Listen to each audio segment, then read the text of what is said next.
Good morning, everyone, and welcome. This is our call-in number and the access code if you happen to need it.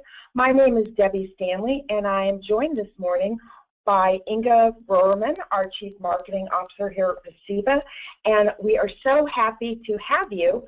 We promise we're going to start promptly, and we're going to end exactly at 10:45. So a little bit about PACEBA to set our stage.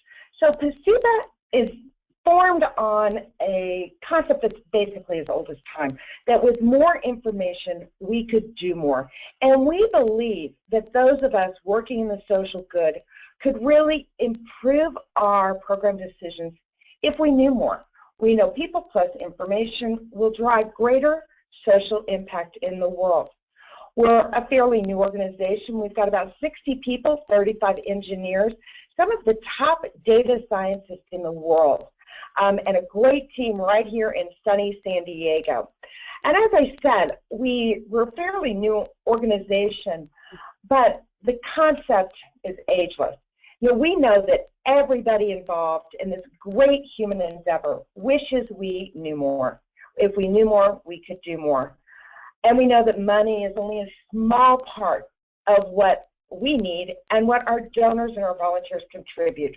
Today, we're going to talk a little bit more about how to drive more data decisions and how to do more with what you've got. So with no further ado, I'm going to turn it over to Inga, and she's going to talk about likes are nice, but donations are better. Thanks so much, Debbie. So to get started, a couple of things about the nonprofit sector. We know, so as given, we've gone through a lot of processes to define out what are the key things that nonprofits need to be able to do in order to be able to leverage social media to drive more donors? We look at this from the perspective of, we know that social media is considered very valuable by the nonprofit sector, but oftentimes it's not tracked, and your impact to your mission is not measured. Mission being the most important thing, everything that we do needs to go towards it. We know that 80% of small and medium nonprofits say that Facebook is their primary source for social media, with Twitter less than 10%. So we know that there are channels out there that are preferred channels that work, but what do they work for? And most importantly, knowing that the dependence that we have on Facebook and Facebook's evolving pay-to-play model, we know that nonprofits are going to need to be creative in how they solve this problem. Most nonprofits are not really willing to invest a lot in advertising, so really an attractive way, an advertisement, if you will, that's going to be effective, that's free, that's easy to use, that penetrates your favorite social network and your followers' favorite social network is going to be key to getting social media to get you from likes through to donations. So let me jump right in. The first thing we want to point to is what are our social media trends. So what are the trends that really are impacting social media? Obviously, I think, and I'm going to repeat some things that you guys know, so I'm going to go through it pretty quickly. 81% of nonprofits put Facebook in the first place as their most important social media site. 11% put Twitter. Instagram is growing in importance and is actually leapfrogging Pinterest and Google. So these are just sort of the dirty facts here. The usage for content, Facebook and Twitter are used significantly more frequently. Instagram is growing in importance. YouTube also incredibly important. So the usage by nonprofits is incredibly important in distributing content and getting your message out to people. But these channel decisions are really difficult. The big gorillas in the room are the websites and email marketing, and we don't want to undercut those because most people continue to put a balance of effort into those two mediums. But social media is growing on that. The traditional social media networks are starting to catch up. They've surpassed in-person events. And as we go down the road, you see the more traditional marketing efforts have fallen by the wayside. And as far as time spent per week, we have a significant year-over-year increase in the amount of time that's dedicated to social media. So you'll start to see, even though email and websites are typically seen as driving the most transactional volume, the highest level of engagement, the updates, particularly to Facebook, are becoming more and more important to most nonprofits. So you start to see people being able to leverage their efforts in pursuit of social media. But let's talk a little bit about donors. So donors are really interesting. So great study, Money for Good. If you haven't read it, the donor study focused around high net worth donors, anyone over 80,000 a year annual income, and really focuses a lot on what those trends are. It's a multi-year study, 2010, 2012, the newest version, 2015. Really great information about donors. Some of the things it says are a little uncomfortable, but they help us to develop our strategy. Good news, in general, American donors feel very strongly about giving and giving back. They're really engaged. They volunteer. They feel responsibility, and believe that their giving makes a really big difference. Their giving makes a difference, and it's important to them and their community.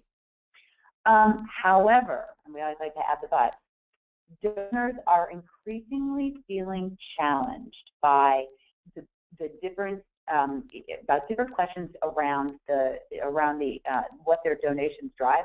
So it's resulting in some confusion and skepticism. The biggest things people really see, they want to know how their money is being used. So how is the organization using their dollars?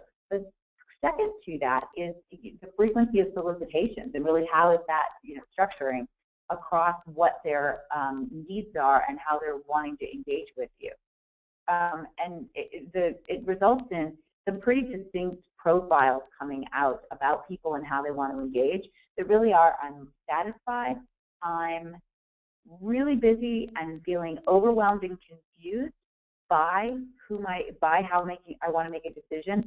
I really want to make a decision, but I may not have a ton of money right now, so I need to be judicious in how I make decisions. 28% that are skeptics, and that's a big category that we want to think about as we're working through social media strategy.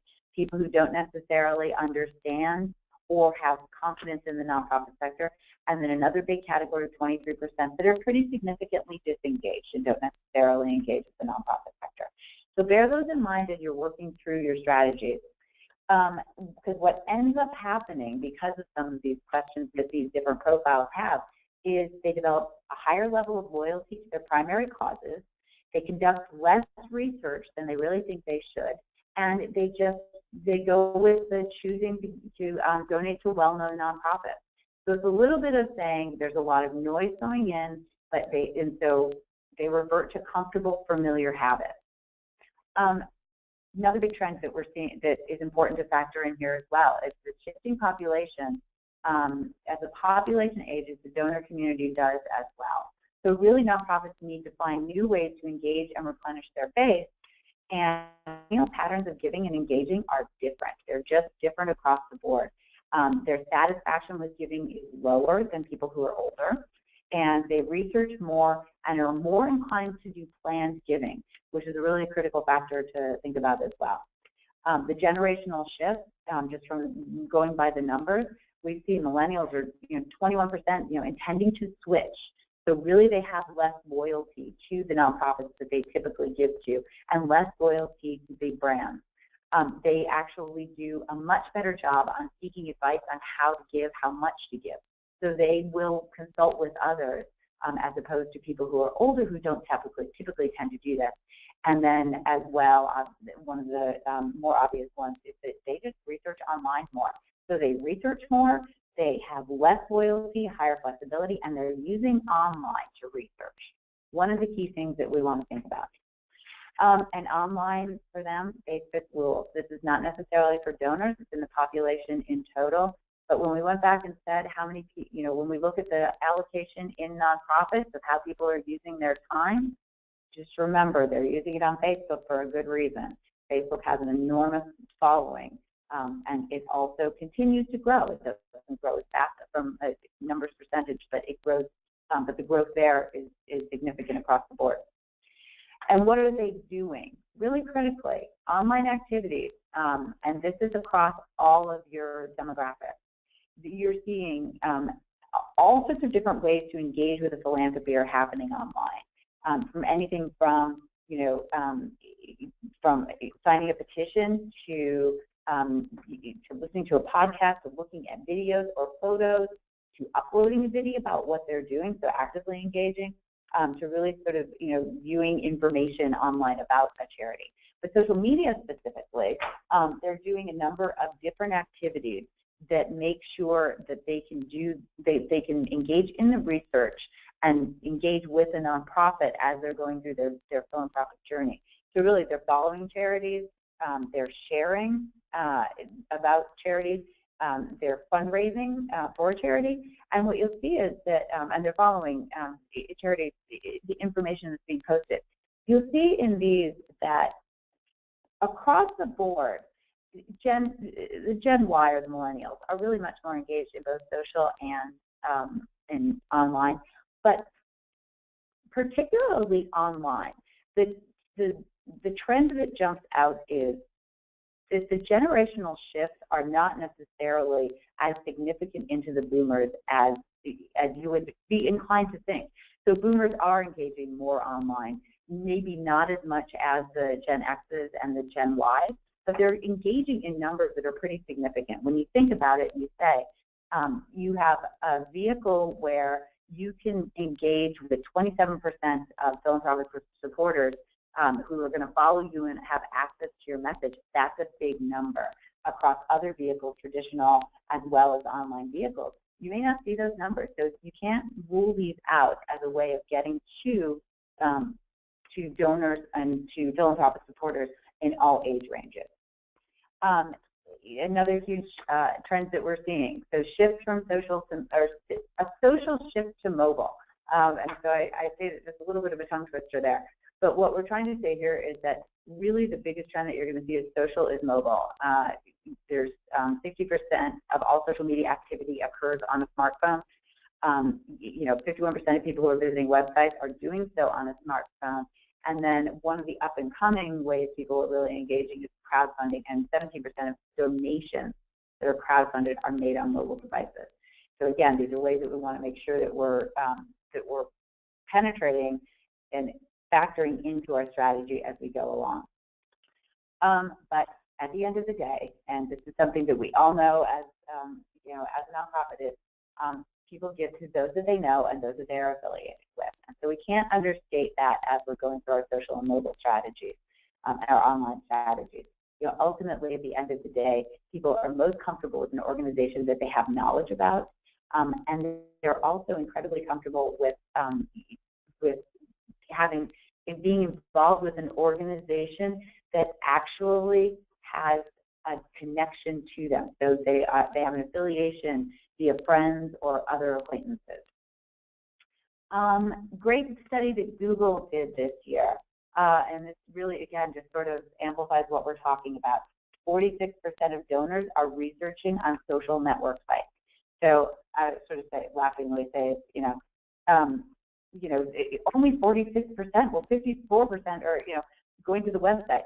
46% are going to social networking sites, and these are the traditional social networking sites, and that's a huge number. When we look at some of the things that are more traditional sources, their numbers are significantly less. So we want to make sure, again, that we're factoring this in.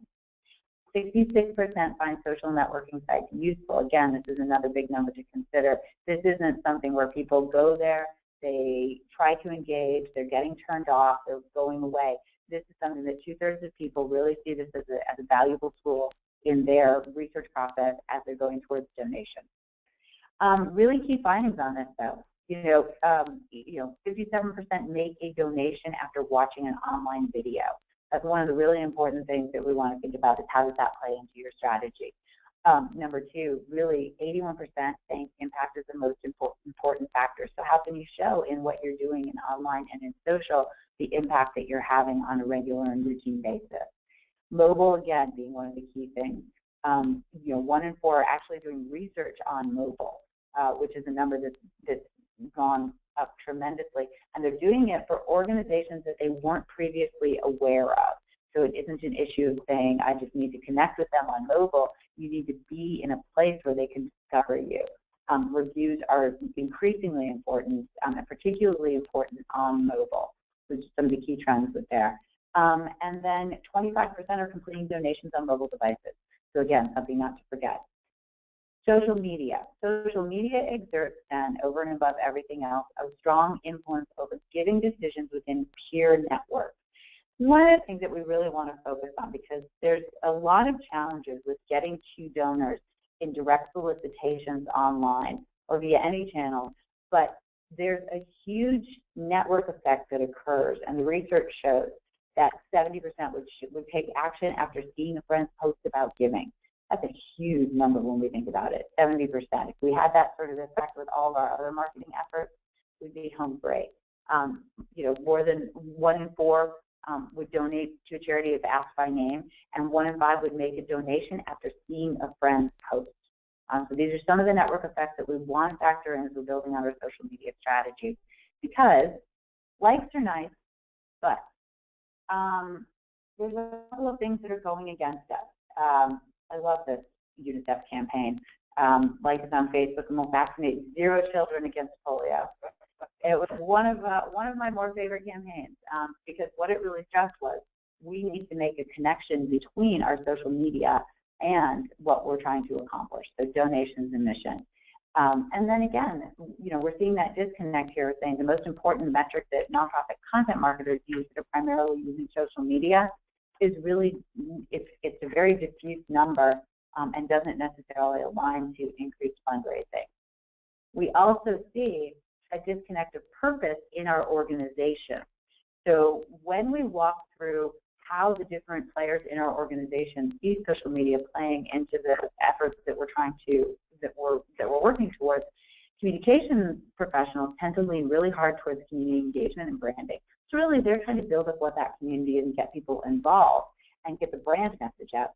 Obviously, development directors have a different stake in that and are really more interested and more oriented towards fundraising. Executive directors then fall in the middle on that. They have interest in both sides, but they need to be able to make those decisions about which vehicles need to be utilized most effectively as we go down the road towards donation.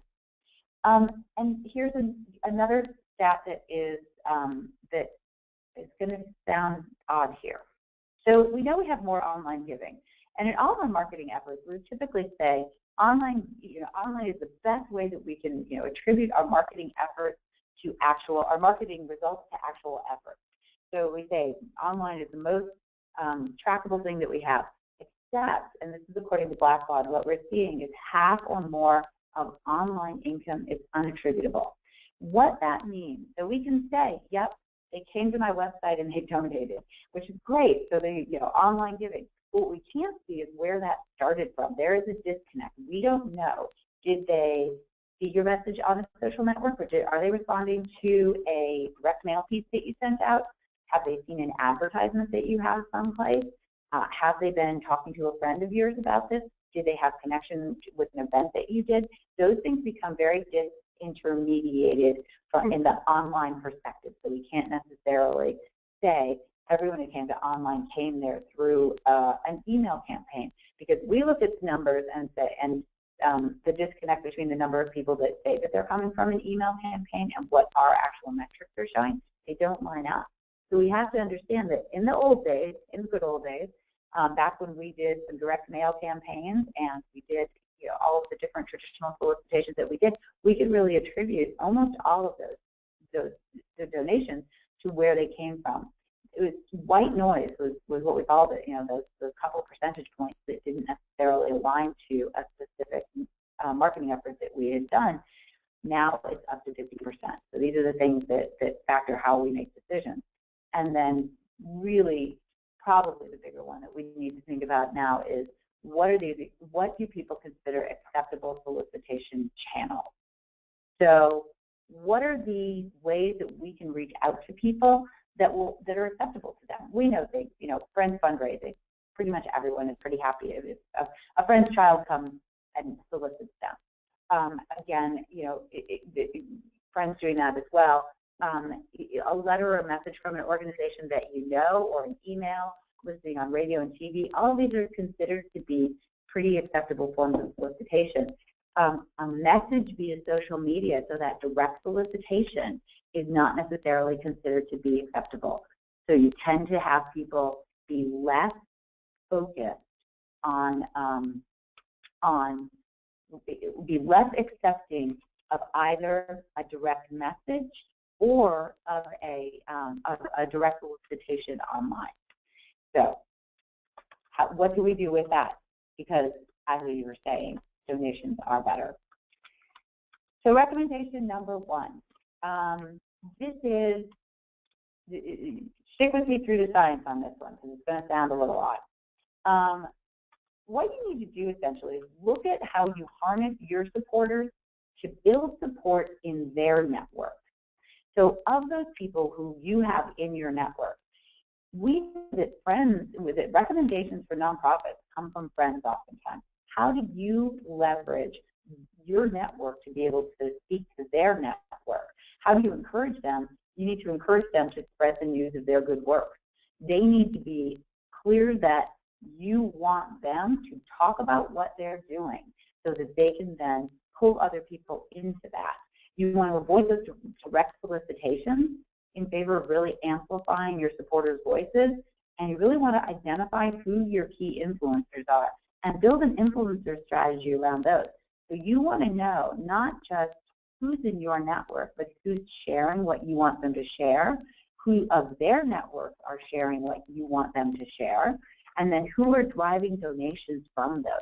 And just to walk through, and I apologize for the really pretty drawing here, but the science of this is based on some great research that's been done over the past 10 years from someone who is, full disclosure, on our board of advisors and who is a great social scientist, James Fowler.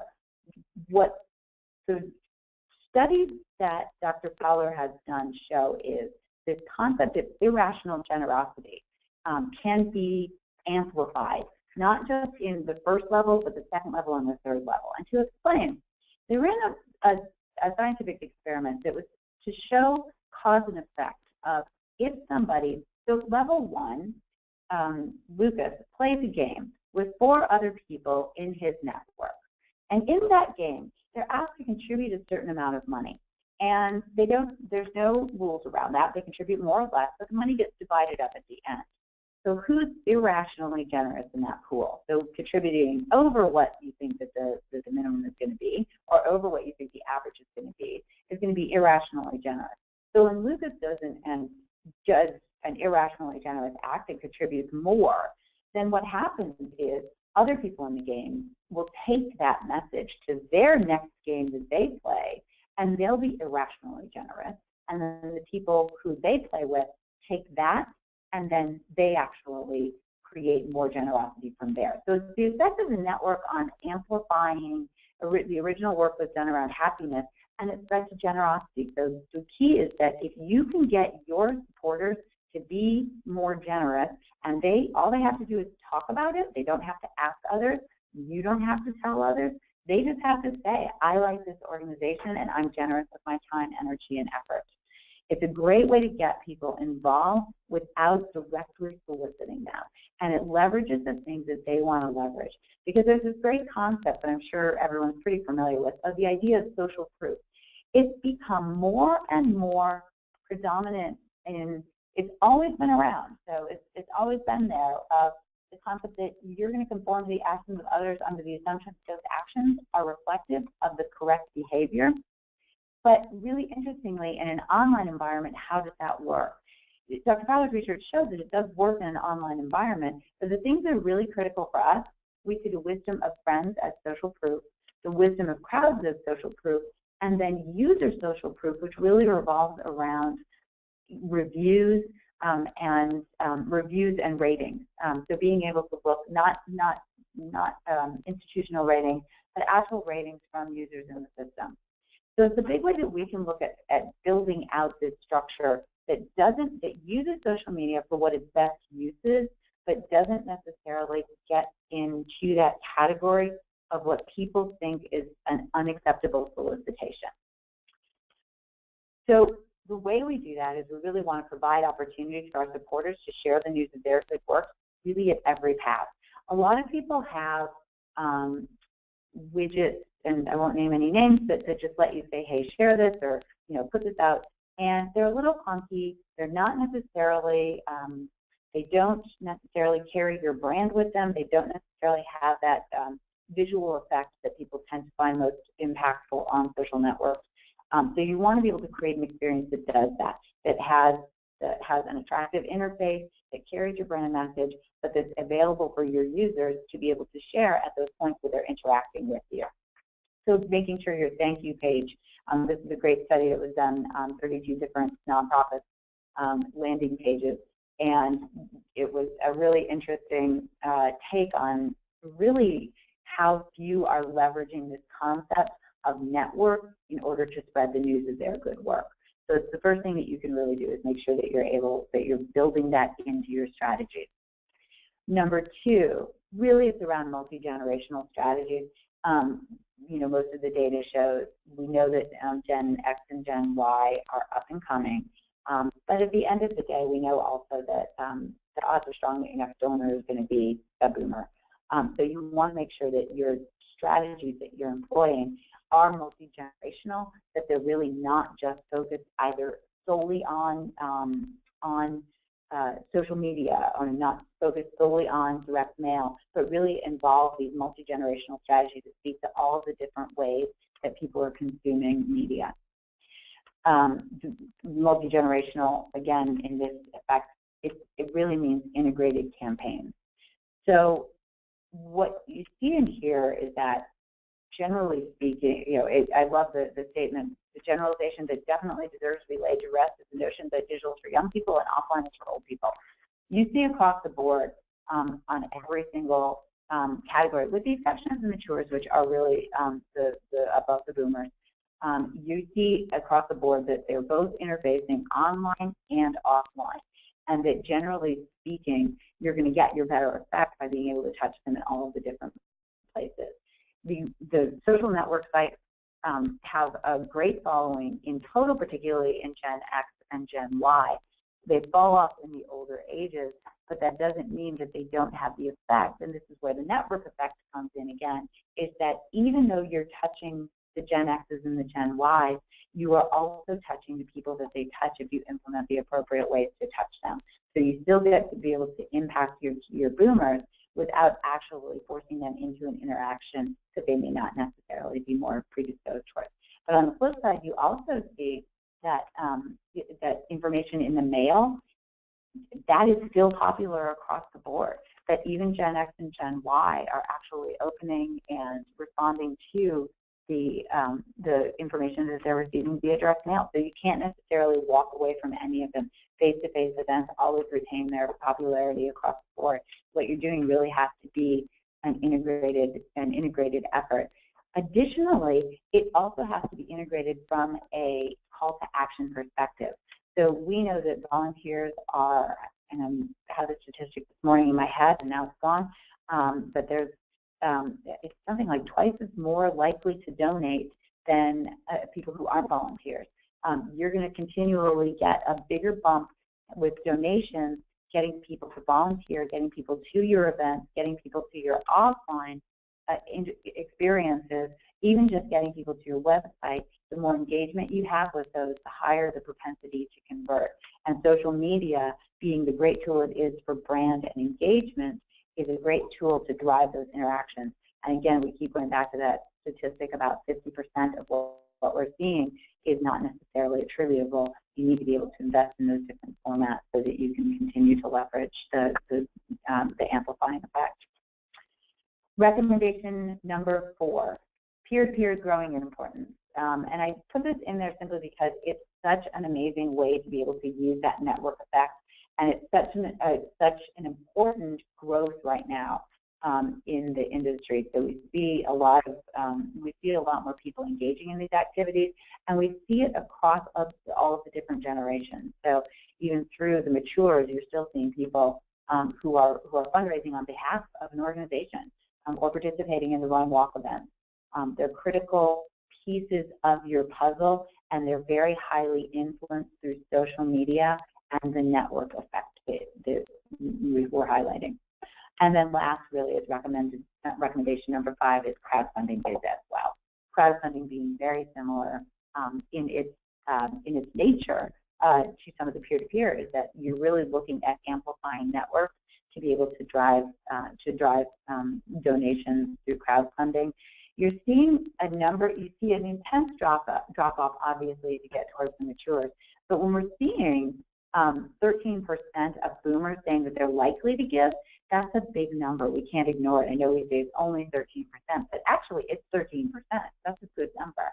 And given the fact that 6% of them actually have, again, we start to see that we can't ignore any of these different social vehicles that are leveraging the network effect. So with that, I am going to turn this over to Debbie to talk to you a little bit about a tool that we have that helps to build this network effect, that helps to leverage your networks to be able to drive your messages. Thank you, Inga. That was great information. And it's interesting this morning, hot off the press from Nonprofit Tech for Good, they came out with a survey that really mirrored all of these things that we're saying. So 27% of donors cite social media as the primary communication tool that inspires them to give. And for millennials, it's 43%. So, and this was across 3,000 nonprofits across the world. So absolutely right on everything we're saying. And at the end of this session, you will get a recording as well as a worksheet to help you operationalize some of these things. And I'm going to include that infographic that I got this morning. But without further ado, let me tell you a little bit about Given. Given is a great tool that can be part of your social media campaign that will leverage all of these best practices that Inga talked about. And it only takes a couple of minutes to get going. We're going to ask you to sign up. And so once you sign up, we ask you a couple of different information, a couple of different pieces of information, but it's very simple to get going. And then we're going to ask you to brand it.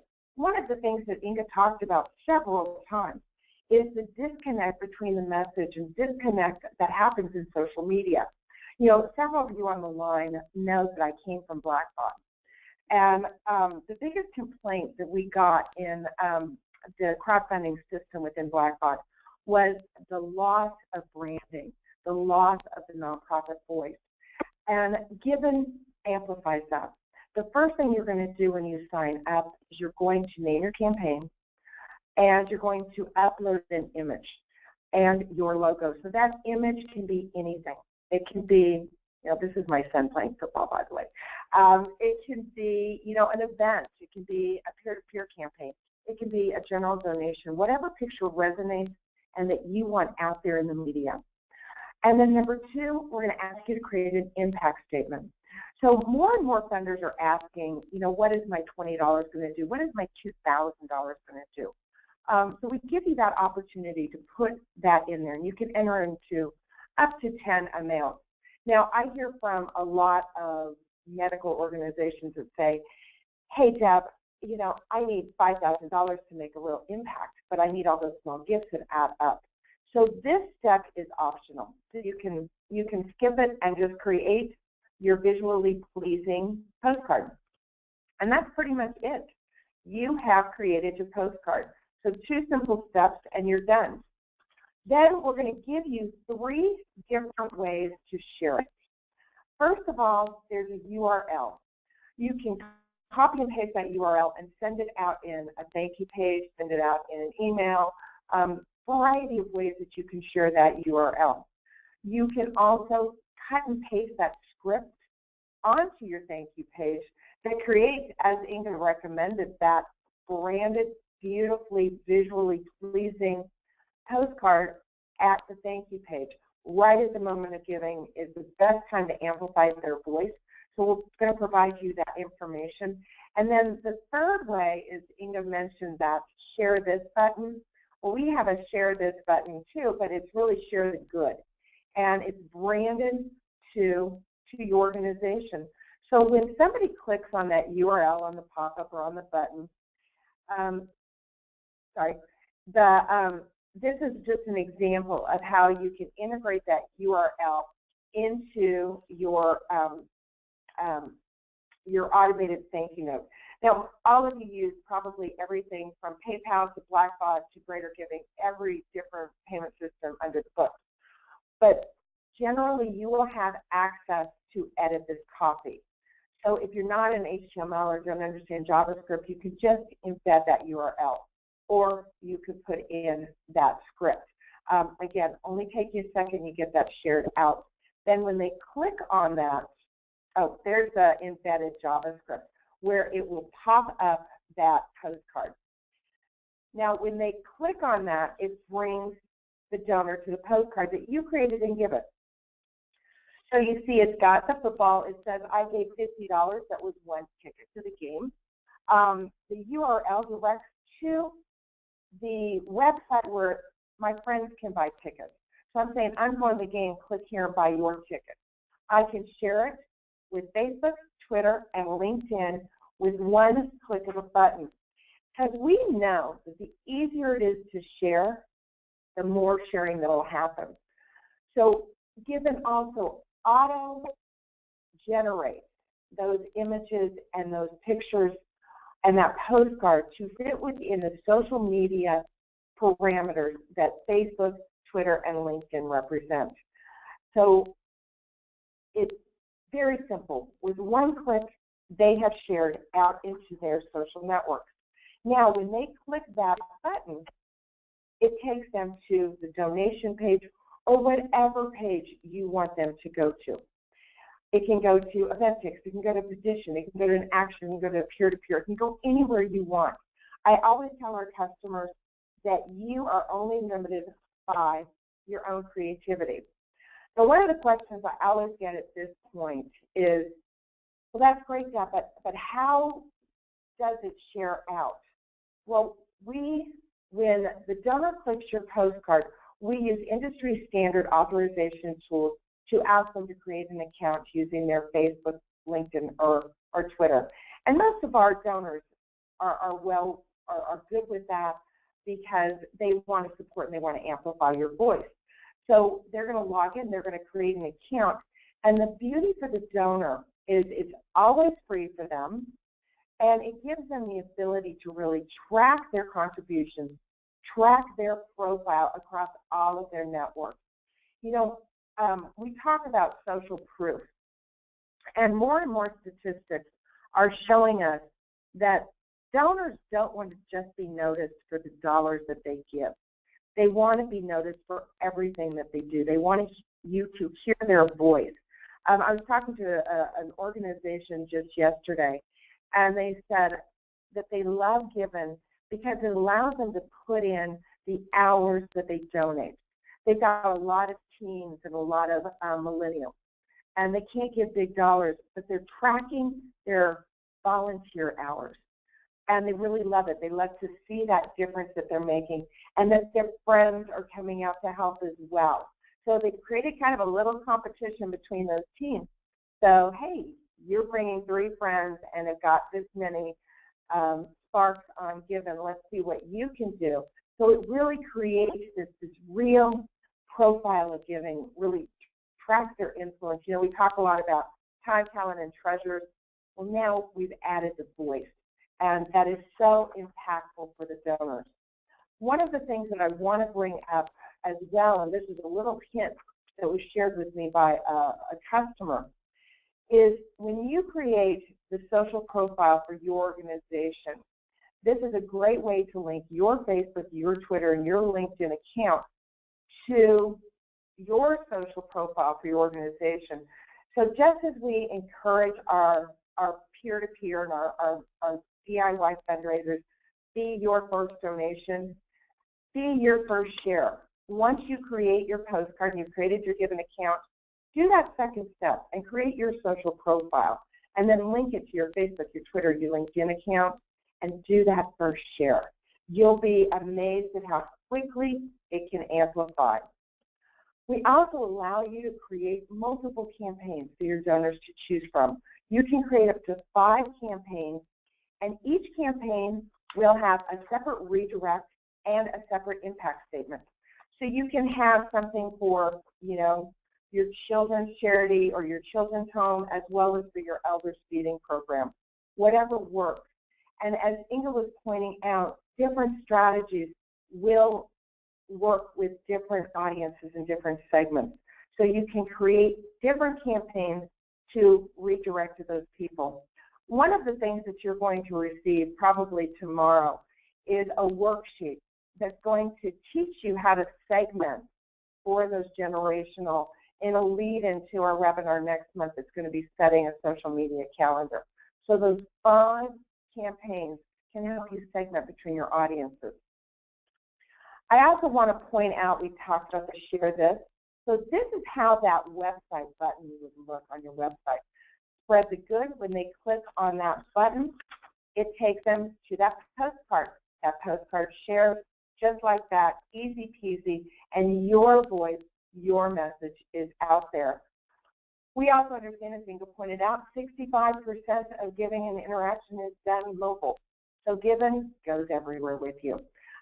We've got an app on iPhone as well as on Android, and we're constantly updating it and constantly figuring out new ways to outreach to our donors. So I promise to be done by 10:45, so I'm going to go through these next ones pretty quickly. I have, like Inga, I've got 18 years experience in this business, and as I was looking through our attendee list, I'm just amazed. Stupid Cancer to the animal rights groups to the San Diego Humane Society, all of the wonderful, wonderful, wonderful things you guys are doing in your community, and we applaud you and honor you for that. That's why your success is my mission. Provided free of charge, we do these monthly how-tos. You'll get tip sheets every week once you sign up and you've got an active campaign going. We'll send coaching emails to your donors, encouraging them to continue sharing, continue sparking, as we call it. When you call us, first of all, we're not going to charge you for calling us, unlike some other guys, but you will get a real person on the line. And we also, because Given's a new product, Zip is a new company, but we are founded out of a vision born from the industry. We know that you need more information. We know you need information about your donors. We know you need information about their network. So we want to hear from you on how we can improve our products, and we give you regular opportunity to provide that. So to wrap up, you can create a postcard not just for a general giving campaign. You can do one for your peer-to-peer. This is actually my card that I did for my 3-day walk. Sorry, Komen people on the phone, but I raised $300 by posting this on my Facebook page. So the redirect URL went exactly to my participant center. Great way to amplify your peer-to-peer supporters. Pet of the week. Look at this little guy. I think his name is Hazel. Highlight that pet of the week in different postcards and share them out there. The causes, Amnesty International, you can segment into 5 different causes. Send them out to your 5 different voice sets and get people to go right to the page to sign your petition. The bottom line is you're only limited by your own creativity. Whatever you want to do, however you want to use it, and we are here to help you. So without any further ado, I honestly believe that I have lost my chat function. So I'm going to open it up to some questions. But if we don't get to you, then here's my contact information. That is my direct line that you can get to me. If you have questions for Inga, we'll certainly forward them on. Here is one question, is what is the cost? Well, first of all, if you missed it, Given is free for the first 90 days. After that, we have a tiered scale starting from $9.95 a month all the way up to about $300 a month, depending on the needs of your organization. But I just encourage everybody, remember it's free for the first 90 days, and will take you 10 minutes to sign up. So I encourage you to use it and see what happens and share it out. So what is the best way to get donors to interact? Well, you've got to get the postcard out to them. And that can be either through that sending the URL to the thank you note. In one of the best practices that you will get after you sign up, there's like a 3-step process that several of our very successful customers just posted on their Facebook page. Said, click this link, share it, done.